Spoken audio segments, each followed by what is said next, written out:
Brian Johnson, le milliardaire de la Silicon Valley, est une figure qui suscite beaucoup de curiosité parmi les célébrités en ligne. Il est célèbre non seulement pour sa richesse, mais aussi pour ses actions excentriques, comme dépenser des millions pour rajeunir en transfusant le sang de son fils afin de préserver sa jeunesse, ainsi que pour son habitude de poster des photos nues choquantes. On l'appelle le « pape de l'immortalité », l'Elon Musk de l'industrie anti-âge. Cependant, certains pensent qu'il n'est qu'un escroc qui crée délibérément des stratagèmes pour promouvoir ses produits de soins de santé. Minuit 31, alors, qui est vraiment Brian Johnson? Cette question reste probablement un mystère pour beaucoup. Vous regardez la chaîne Affaires réelles, où nous explorons ensemble les affaires les plus mystérieuses et les histoires les plus intrigantes que vous n'avez peut-être jamais entendues. Comme d'habitude, avant de suivre le déroulement de l'histoire, n'oubliez pas de liker et de vous abonner pour nous soutenir. Merci beaucoup. Brian Johnson est un Américain ordinaire, né dans une petite ville de l'Utah, où de nombreuses personnes suivent la religion mormone. À 19 ans, Brian est également devenu missionnaire mormon et est parti prêcher en Équateur pendant 2 ans. Ensuite, il est retourné aux États-Unis et a étudié à l'école de commerce de l'Université de Chicago. C'est là qu'il a commencé à montrer ses talents en affaires. Il a remarqué que les étudiants voulaient utiliser des téléphones portables mais n'avaient pas les moyens de les acheter. Il a donc convaincu les distributeurs de téléphones de permettre aux étudiants de payer en plusieurs fois, tout en réduisant les frais annuels. Ainsi, les étudiants ne devaient payer que plus de $10 par mois pour utiliser un nouveau téléphone. Le service de Brian est rapidement devenu populaire. Il n'avait presque pas besoin de capital, il suffisait d'être un intermédiaire et d'utiliser son talent de persuasion pour gagner de l'argent. Ensuite, il a embauché des étudiants doués pour convaincre les clients et étendre le service. Grâce à cela, Brian a gagné beaucoup d'argent avant même d'avoir terminé ses études. Plus tard, il a essayé de diversifier ses services téléphoniques sur Internet et même acheté et vendu des biens immobiliers avec son frère. Mais finalement, il a réalisé que la façon la plus rapide de gagner de l'argent était de faire en sorte que l'argent génère de l'argent. En 2007, Brian a fondé la société Braintree, spécialisée dans les services de paiement et de transfert d'argent en ligne. Son idée de start-up était similaire à celle de Jack Ma lorsqu'il a décidé de développer Alipay à tout prix. Cette fois, le pari de Brian a été un succès retentissant. Moins de 2 ans plus tard, selon un rapport de TechCrunch en 2013, Braintree traitait des transactions totales atteignant 12 milliards de dollars par an, dont 4 milliards de dollars provenaient des paiements mobiles. Cette croissance rapide a rapidement attiré l'attention des géants du secteur, comme PayPal.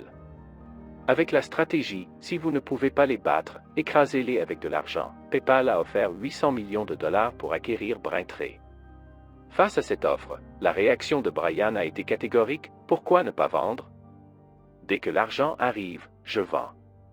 La fusion a été finalisée en 2013, et en tant que fondateur et principal actionnaire, Brian a empoché 300 millions de dollars. À 36 ans, il a officiellement atteint la liberté financière. Les années suivantes, il a profité d'une vie luxueuse avec des villas, des supercars, des chaînes en or massif, des yachts, des avions privés et, bien sûr, de nombreuses beautés autour de lui. Cependant, ce mode de vie axé uniquement sur la dépense d'argent sans réfléchir l'a rendu ennuyé et désorienté. En 2016, Brian a commencé un nouveau travail dans la Silicon Valley avec la société Kernel. Kernel visait à créer une technologie pour améliorer le fonctionnement du cerveau. Cette technologie pourrait grandement contribuer à la création de l'intelligence artificielle et au traitement des maladies. Kernel étudiait des moyens de traiter des maladies neurologiques comme Parkinson, Alzheimer et la dépression. Ils avaient un produit appelé Kernel Flow, un dispositif capable de surveiller l'activité cérébrale sans chirurgie. Cependant, avec un prix allant jusqu'à 50 000 $ par unité, le produit a été accueilli avec une réaction plutôt froide du marché. La principale raison était qu'il n'avait aucune fonction de traitement. Qui voudrait dépenser une somme astronomique juste pour surveiller l'activité de son cerveau chaque seconde?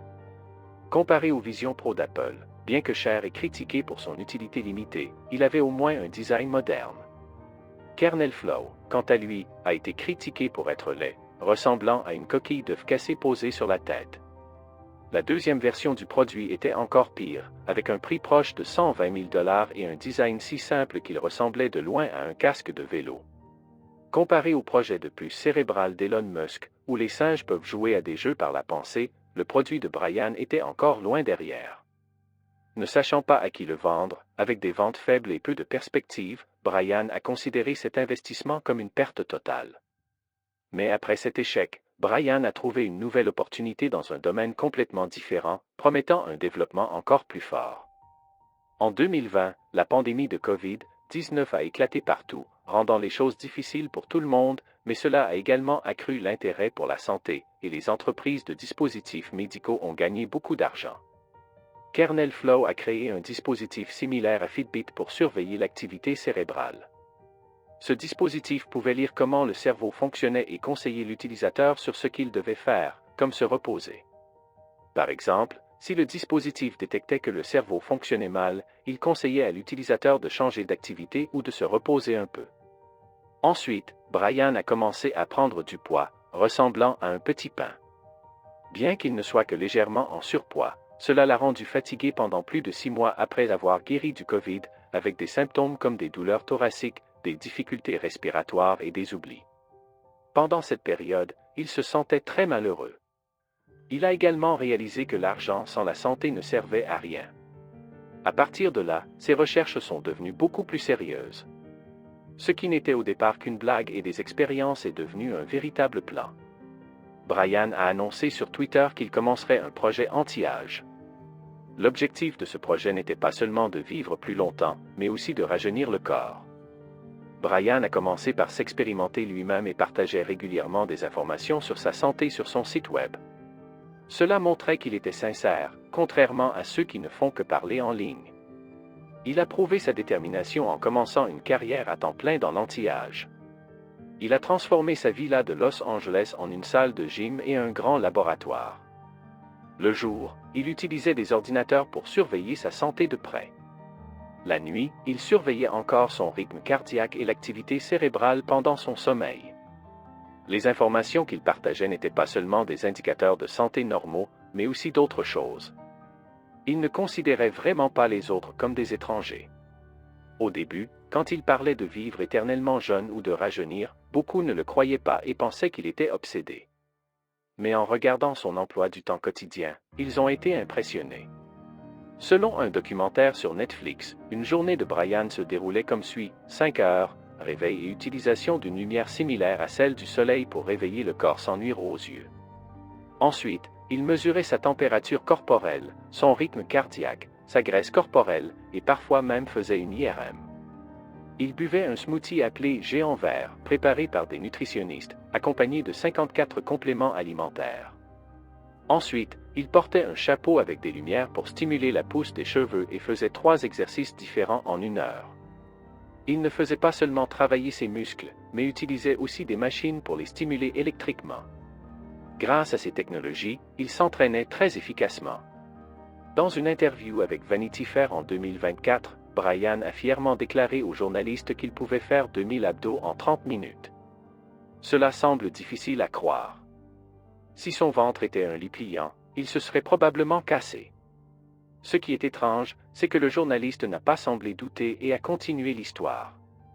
Si c'était nous qui l'interviewions, nous l'aurions sûrement surpris en train de faire des abdos sur place, car faire 11 abdos par seconde est incroyable. Juste y penser semble difficile à croire. La façon dont Brian mangeait était également inhabituelle.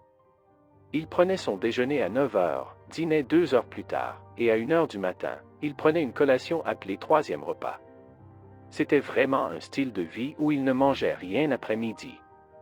Parce qu'il suivait un régime végétalien, il ne mangeait rien d'origine animale et demandait au chef de cuisiner de manière simple avec le moins d'assaisonnement possible pour préserver le goût naturel des aliments. Le résultat était que les plats qu'il montrait en ligne n'étaient pas si mauvais, mais même un cochon les aurait probablement dédaignés.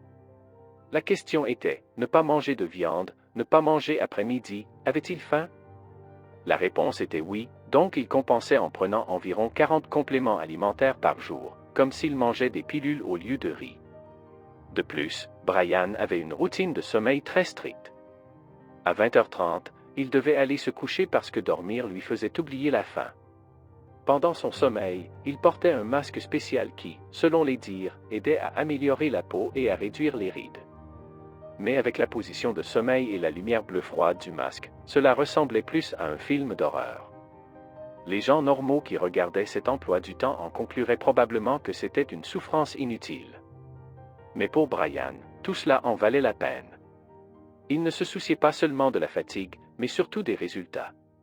Selon ce qu'il a publié sur son site web, chaque partie de son corps avait un âge différent grâce à un régime anti-âge très strict. Des os solides, un foie fonctionnant bien, à des muscles se rétablissant rapidement, tout répondait aux normes d'une personne d'âge moyen en bonne santé. En particulier, son urine était bien meilleure que celle des personnes âgées, classée dans le top 10 des meilleurs pH. Même son pénis était aussi fort que celui d'un jeune de 18 ans. Cependant, personne ne sait comment il mesurait ces indicateurs et quels étaient les critères spécifiques. L'une des méthodes les plus controversées de Brian était la façon dont il prenait soin de son pénis. Il a dit qu'en utilisant une machine à ondes de choc 3 fois par semaine pendant 8 semaines, sa durée d'érection nocturne était passée de 2h12 à 3h30. Après avoir atteint ce résultat, Brian a joyeusement posté sur Twitter que cette méthode l'avait rendu plus en forme. Pour illustrer, il a également posté une photo comparant un morceau de fromage mou à un concombre croquant, montrant l'avant et l'après. Cette photo a immédiatement été moquée. The Onion a même plaisanté en disant « Attendons de voir s'il peut réduire la taille de son pénis à celle d'un bébé ». Malgré les moqueries, Brian n'y prêtait pas attention. Il a posté une autre photo nue sur Instagram, debout dans une salle de gym, ne couvrant que les parties nécessaires avec une serviette. Il a écrit « Les gens peuvent me critiquer, mais je m'en fiche ». On ne sait pas s'il a absorbé ces critiques, mais une chose est sûre, son fils est devenu une source de sang pour lui. On dit que les riches utilisent souvent le sang des jeunes pour préserver leur santé. Dans la série Silicon Valley, un milliardaire a élevé un jeune homme en bonne santé uniquement pour lui transfuser son sang, à condition qu'il ne fume pas, ne boive pas et fasse de l'exercice régulièrement. Beaucoup pensent que ce personnage ressemble à Peter Thiel, le cofondateur de PayPal. En 2016, Brian a investi beaucoup d'argent dans une société de San Francisco appelée Ambrosia, spécialisée dans la recherche sur les bienfaits des transfusions sanguines. Cette société a déclaré que des transfusions régulières de plasma sans globules rouges pouvaient rajeunir immédiatement de 60 à 40 ans. On dit que des riches comme Larry Ellison, le fondateur d'Oracle, et Jeff Bezos, l'ancien homme le plus riche du monde, étaient des clients réguliers de cette société. Larry Ellison, aujourd'hui âgé de 80 ans, ressemble toujours à un homme de 50 à 60 ans, très en forme. Bien qu'il ait été en couple avec sa petite amie pendant de nombreuses années, il semble toujours très actif, ce qui montre en partie l'efficacité des transfusions de rajeunissement. Mais Brian pensait différemment. Le sang des autres? Comment être sûr qu'il est sain? Il fallait utiliser le sang de sa famille pour être en sécurité.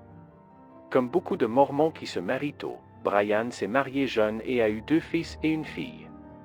En 2013, il a divorcé de sa première femme et a obtenu la garde des enfants. Dans le documentaire de Netflix, Brian a reproché à son ex-femme d'être querelleuse, ce qui a conduit à la rupture du mariage. Il a même attribué sa prise de poids et ses excès alimentaires passés à son ex-femme, mais n'a jamais mentionné qu'il avait divorcé rapidement avant de vendre sa société pour éviter de partager les biens. Après avoir grandi, son fils aîné est devenu un pasteur missionnaire mormon. Sa plus jeune fille vit toujours avec sa mère, mais début 2023, son deuxième fils, alors âgé de 17 ans, est venu en Californie pour retrouver son père. Le deuxième fils de Brian a dit à son père qu'il n'avait pas d'héritier et a exprimé son désir d'être nommé prince héritier pour aider son père à construire un empire immortel. Cependant, Brian pensait que son fils était une source de sang parfaite. Finalement, les deux ont trouvé un accord et le fils a accepté de donner son sang à Brian. Brian a également partagé qu'il était très inquiet pour son fils et que personne ne le comprenait mieux que lui. Il voulait passer plus de temps avec son fils, et ça en ne suffisait pas. Selon un article de Bloomberg en mai 2023, pour réduire les critiques sur le prélèvement de sang de son fils, Brian a décidé qu'en plus de recevoir le sang de son fils, il donnerait également du sang à son père de 70 ans.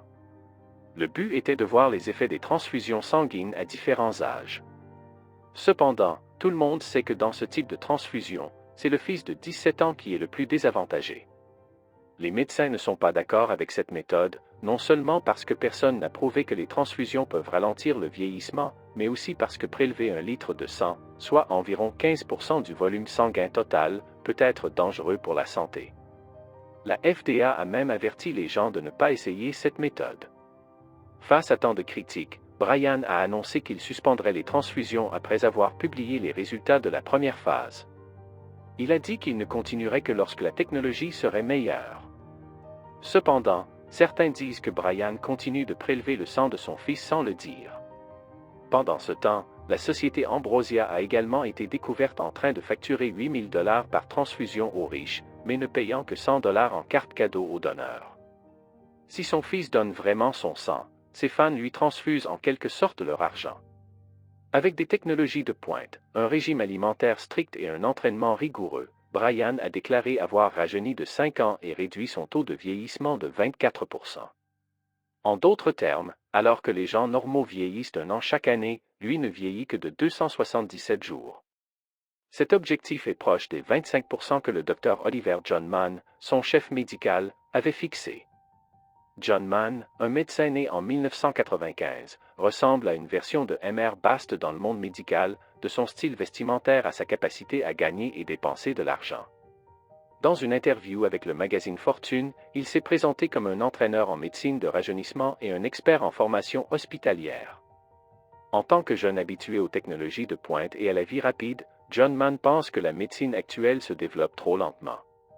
Tout nouveau médicament ou technologie doit passer par des années, voire des décennies d'essais avant d'être utilisé. Cela est absurde, donc son objectif est d'utiliser les dernières méthodes génétiques et cellulaires pour atteindre l'immortalité. À court terme, il vise à vivre au moins jusqu'à 150 ans. Cependant, de nombreux médecins, nutritionnistes et généticiens ne prennent pas John Mann au sérieux, pensant qu'il traite ses patients comme des cobayes et transforme une recherche sérieuse en une farce. Mais le problème est que dans la vie réelle, chacun n'a qu'une seule vie. La consultation de John Mann coûte 1 000 $ de l'heure, ce qui décourage beaucoup de gens. Mais les choses ont changé quand il a rencontré Brian. Brian était prêt à dépenser plus de 2 millions de dollars par an pour le laboratoire de John Mann, faisant d'eux un duo parfait, comme l'empereur Qin Shi Huang rencontrant Shu Fu. Bien sûr, on ne peut pas dire que Brian est stupide avec tout cet argent, car les gens ont réalisé que partager son processus anti-âge n'était pas seulement une histoire personnelle. Derrière cela se cache un grand plan. En 2024, le site de vente du projet Blueprint a été officiellement lancé, montrant que Brian commençait à vendre des produits liés à la santé. Comme mentionné précédemment, il devait prendre plus de 100 compléments alimentaires par jour. Cependant, savoir lesquels sont vraiment efficaces, lesquels ne le sont pas, et comment les combiner pour obtenir les meilleurs résultats reste difficile, même pour son équipe médicale. Les gens normaux, s'ils veulent des résultats similaires, ne peuvent que suivre aveuglément, prenant beaucoup de pilules sans savoir si elles sont vraiment efficaces. Mais avec peu d'argent et un estomac qui ne peut pas tout contenir, Brian comprend très bien la psychologie.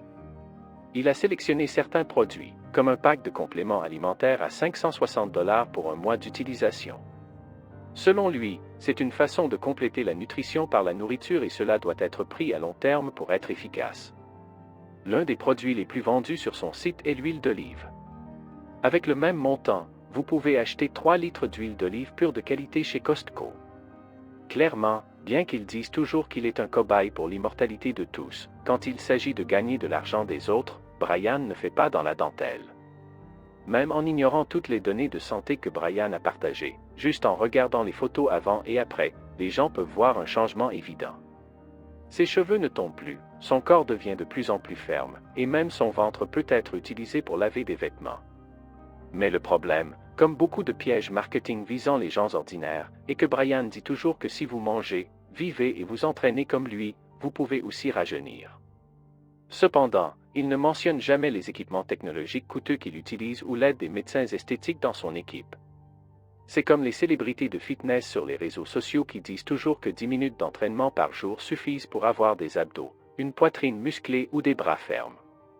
Mais en réalité, ils s'entraînent pendant des heures en salle de sport, suivent un régime strict et prennent des protéines pour obtenir ce physique. En traitant ainsi son fils et ses fans, Brian n'est pas meilleur avec les gens autour de lui. En octobre 2021, Brian a été poursuivi en justice par son ex-fiancée, Taryn Southern. La raison était qu'après avoir appris que Taryn avait un cancer du sein, il n'a pas hésité à rompre, l'a expulsée de chez lui et n'a pas tenu sa promesse de soutien financier. Selon les documents du tribunal, Brian et Taryn se sont rencontrés sur Facebook en 2016. À l'époque, Taryn était une influenceuse sur les réseaux sociaux et avait été classée dans le top 50 de la saison 3 d'American Idol. Brian a immédiatement été attiré par son apparence, ses cheveux blonds, ses yeux bleus et son sourire, et l'a rapidement courtisé et intégré dans son entreprise pour le marketing et la promotion. En 2018, Brian a demandé Taryn en mariage. En plus d'une énorme bague en diamant, il lui a donné un contrat prénuptial de 5000 mots intitulé « Projet Humanité ». L'idée était claire, avec leur apparence et leur intelligence, ils devaient avoir les enfants les plus parfaits. Mais avant le mariage, Taryn a été diagnostiquée avec un cancer du sein de stade 3, déjà assez avancé. Alors qu'elle se préparait pour la chirurgie et la chimiothérapie, Brian a immédiatement rompu parce qu'elle n'était plus apte à avoir ses enfants parfaits. On peut voir que dans les yeux d'une personne aussi égoïste et centrée sur elle-même que Brian, peu importe l'affection, l'amour ou l'argent que les autres lui donnent, ils ne sont que des sources de sang qu'il peut exploiter. Alors, pourquoi Brian a-t-il échoué si lamentablement face à une vieille dame chinoise? Début décembre 2024, Brian a annoncé sur Twitter qu'il se rendrait en Chine pendant 6 jours, passant par Pékin, Shanghai et Chongqing. Il participerait également à une conférence sur l'industrie pharmaceutique organisée par l'université Fudan et y donnerait une conférence. Brian semblait très confiant pour ce voyage. Il a même créé un compte sur Xiaohongshu pour attirer les fans chinois. Apparemment inspiré par Elon Musk, qui se surnomme « le tueur de temps », Brian a écrit sa bio sur Xiaohongshu comme suit: un milliardaire excentrique américain de l'université de Chicago qui veut vivre éternellement, échange du sang, suce du sang, est un cobaye anti-âge et se déclare pour la première fois vampire dragon. Si ce n'est pas parce qu'il aime vraiment ça, alors son équipe de communication joue une blague très subtile. Brian a même fièrement tweeté que ses fans chinois le trouvaient beau et l'appelaient « frère aîné ». Quelqu'un devrait probablement lui expliquer les vertus et les utilisations de la viande de Tang Sanzan. Mais le voyage en Chine de Brian ne s'est pas déroulé comme prévu. Surtout sa conférence à l'université Fudan, où il avait de grandes attentes, n'a pas attiré beaucoup d'attention. Cela montre qu'il a peut-être choisi le mauvais public. Après tout, des jeunes de 20 ans qui ne savent pas encore ce que l'avenir leur réserve ne s'intéressent pas à vivre éternellement. Travailler encore quelques décennies jusqu'à 150 ans? Comparé à cela, Kim Jong-un en Corée du Nord serait probablement plus intéressé par une longue vie. Mais si on lui demandait de prendre des pilules au lieu de manger, de se lever à 4 heures pour faire de l'exercice, de jeûner après-midi, de ne pas manger de viande et de ne pas s'approcher des femmes, Brian serait probablement expulsé immédiatement. Cependant, Brian n'était pas déçu car son voyage en Chine avait un autre objectif important, rendre visite à une vieille dame de 124 ans à Nanshuan, Sichuan, pour découvrir le secret de la longévité. Selon un article de Sehu, cette vieille dame s'appelle Kishikuwu et vit dans un village éloigné du comté de Nambu, ville de Nanshuan. Elle n'est pas seulement la personne la plus âgée de Nanshuan, Sichuan, mais aussi de toute la Chine, vivant même 5 ans de plus que le record Guinness de la japonaise Tanaka Kane, décédée. Ainsi, Kishi est actuellement la personne la plus âgée du monde. Kishi a parlé de sa longévité avec humour. Le roi des enfers m'a probablement oublié, donc vivre jusqu'à 130 ou 150 ans est possible. Le plan de Brian était d'emmener une équipe d'experts pour examiner la santé de la vieille dame, y compris des prélèvements de sang et d'urine pour des tests, enregistrer son régime alimentaire et ses habitudes quotidiennes, et étudier la qualité de l'eau et du sol où elle vit. L'objectif était de découvrir le secret de la longévité et de trouver des moyens de prolonger la vie humaine au niveau génétique. Mais ce qui est intéressant, c'est que ce voyage à la recherche du secret de la longévité, tout comme la visite à l'université Fudan, a été brillant au début mais est ensuite tombé dans l'oubli. Que s'est-il passé? Sur Internet, il y a beaucoup de spéculations. Certains disent que cette vieille dame de 124 ans est comme une fée cachée, totalement indifférente aux jeunes vampires de la Silicon Valley qu'est Brian, et a donc refusé de le rencontrer. D'autres disent que Brian a découvert le secret de la longévité et s'est injecté le sang d'immortalité de la vieille dame, achevant ainsi son plan d'immortalité. Mais pour éviter la jalousie, il a décidé de garder le secret. Cependant, la possibilité la plus probable est que cette vieille dame de 124 ans n'est qu'une vieille dame fictive. Brian a dit un jour, 3 villes par jour, suivez mon voyage pendant cette période, vous pouvez me poser n'importe quelle question sur la santé ou la vie. Mais si vous lisez attentivement l'article de Sohu, qui est essentiellement un éloge de la vieille dame, vous pouvez sentir quelque chose d'irréel. Tout d'abord, la date de naissance de Kishi est donnée comme le 0-0 de l'année 1000, une date très facile à retenir et à calculer l'âge. Cependant, Kishi elle-même a dit aux journalistes qu'elle était née l'année du buffle de métal sous le règne de l'empereur Guangxu. Si on regarde l'histoire, l'année du buffle de métal commence le 19 février 1901. Que ce soit selon le calendrier lunaire ou solaire, la date de naissance de Kishi a des points douteux. Bien sûr, il est possible qu'à cause de son grand âge, elle ait confondu sa date de naissance. Selon les données des recensements de l'époque Qing, seuls les hommes étaient enregistrés dans les registres de population, pas les femmes. Donc, il n'y a aucun document officiel confirmant la date de naissance de Kishi. Les informations sur son année de naissance proviennent de ses propres déclarations lors du premier recensement du village dans les années 1960. Comparé au Japon, qui a un système national d'enregistrement des naissances depuis 1899, la date de naissance de Kishi n'est pas considérée comme précise. Le gouvernement de la ville de Nanshuan a plusieurs fois proposé Kishi pour le record Guinness, mais a toujours été refusé. Un autre point douteux est que bien que les médias disent que Kishi est un cas rare avec 6 générations de familles vivant ensemble, la personne qui s'occupe d'elle quotidiennement est une petite fille d'environ 30 ans. Ce qui est étrange, c'est comment une vieille dame de 124 ans peut n'avoir qu'une petite fille de plus de 30 ans. Cette question serait difficile même pour un professeur de mathématiques ou de biologie. Ce qui est encore plus suspect, c'est que l'augmentation de l'âge des personnes âgées dans cette région est un fait connu de tous. Selon les informations du compte Weibo du gouvernement de la ville de Nanshuan, il y a 960 personnes de plus de 100 ans vivant ici. Bien que la population de Nanshuan soit proche de 5 millions, un tel nombre de personnes âgées vivant si longtemps est très difficile à croire.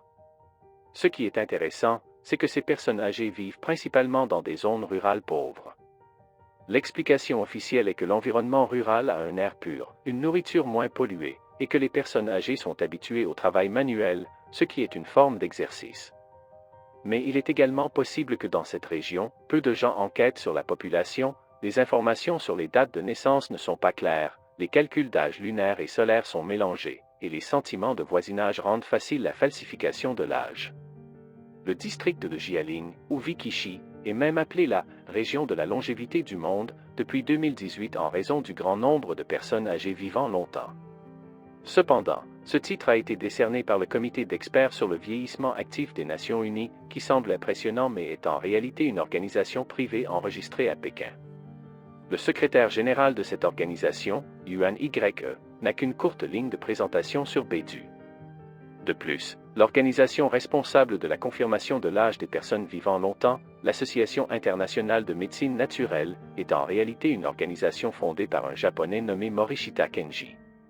Cette société médicale privée a été fondée en 1970 et vend principalement des aliments et des équipements de soins de santé. En d'autres termes, le titre de « Village de la longévité » est très probablement une façon de faire des affaires et de gagner de l'argent. Par exemple, depuis que Kishi a été choisi comme célébrité pour le Village de la longévité en 2018, chaque année le 1er janvier, le village organise une grande fête pour célébrer son anniversaire. Cet événement est également devenu un projet touristique important promu par la ville de Nanshuan. Les touristes venant de partout doivent non seulement acheter un billet d'entrée, mais aussi payer un supplément s'ils veulent participer au banquet d'anniversaire avec des plats spéciaux du village. De plus, ils sont encouragés à donner de l'argent enveloppé dans une enveloppe rouge à la vieille dame. Bien que cela soit présenté comme un don volontaire, tout le monde comprend que sans donner suffisamment, il est difficile d'obtenir la chance de la vieille dame. Les journalistes ont également révélé le régime alimentaire qui aide Kishi à vivre longtemps, et son secret s'est avéré très simple, du riz mélangé avec de la graisse de porc, et chaque repas doit inclure une boule de graisse de la taille d'une balle de ping-pong. On ne sait pas si Brian, un végétalien, après avoir parcouru des milliers de kilomètres pour venir ici et voir ce secret, a été choqué au point de ne plus pouvoir parler ou s'il regrette tellement qu'il souhaite revenir en arrière. Certaines personnes sur Internet ont suggéré qu'à Taïwan, il y a aussi un vieil homme de 124 ans nommé Wang Zhongcan, un général. Comme les femmes vivent généralement plus longtemps que les hommes, si un homme peut vivre aussi longtemps, ses gènes méritent encore plus d'être étudiés. Ils ont conseillé à Brian d'aller le trouver pour apprendre le secret de la longévité. Bien que Brian n'ait pas répondu à cette suggestion, en enquêtant sur Wang Zhongcan, les gens ont découvert que son âge semblait également incorrect. Il n'y a aucune information sur lui dans les dossiers de diplômés de l'Académie militaire de Huangpu. Un article à Taïwan a dit qu'il était né en 1929, ce qui est encore un âge très avancé, mais loin de 124 ans. Le secret de la longévité de Wang Zhongcan est de pratiquer une forme de Qigong appelée laver la moelle. Le plus célèbre est l'exercice soulevé avec le pénis. Cette méthode dit que si on la maîtrise, on peut utiliser ses organes génitaux pour soulever des poids de plusieurs dizaines à une centaine de kilos. Comparé à la méthode de Brian pour tester le débit d'urine, cette compétence semble bien plus impressionnante. Brian pensait autrefois qu'il était le seul sur le chemin de la quête de l'immortalité, mais en arrivant à destination, il a réalisé qu'il y avait déjà beaucoup de maîtres d'arts martiaux, chacun avec une technique étrange, et pas mal d'escrocs. En laissant de côté les escroqueries de Brian pour gagner de l'argent de ses fans, il semble vraiment obsédé par l'immortalité. Cet homme qui veut vivre éternellement poursuit un rêve sans fin. Que ce soit l'empereur Qin Shi Huang ou l'empereur Han Wu, de la fontaine de jouvence au ginseng, les humains ont toujours cherché l'immortalité. Même Elon Musk, qui a ridiculisé Brian, croit que dans un avenir proche, les humains pourront atteindre l'immortalité numérique en téléchargeant leur conscience sur un ordinateur. Mais la valeur de la vie est-elle vraiment mesurée par sa durée? Sur Internet, quelqu'un a commenté Brian comme suit: si un jour il se fait renverser par un bus en traversant la rue ou a un accident d'avion, dans les derniers instants avant de mourir, regrettera-t-il? A-t-il jamais pensé qu'en étant trop obsédé par la quête de l'immortalité, il a vécu une vie contrainte, perdant toute liberté? Si chaque jour il doit prendre plus de 100 pilules, chaque action, de manger à dormir, même les moments les plus intimes, est surveillé par toutes sortes de machines, sans dévier d'une minute, alors même s'il vit jusqu'à 150 ans, quelle est la signification d'une telle vie? Ainsi se termine l'histoire d'aujourd'hui. Que pensez-vous de cette histoire? Laissez votre avis dans les commentaires ci-dessous pour en discuter. Et avant de partir, n'oubliez pas de laisser un like, de vous abonner et d'activer la cloche de notification pour continuer à suivre les prochaines vidéos sur la chaîne Affaires réelles.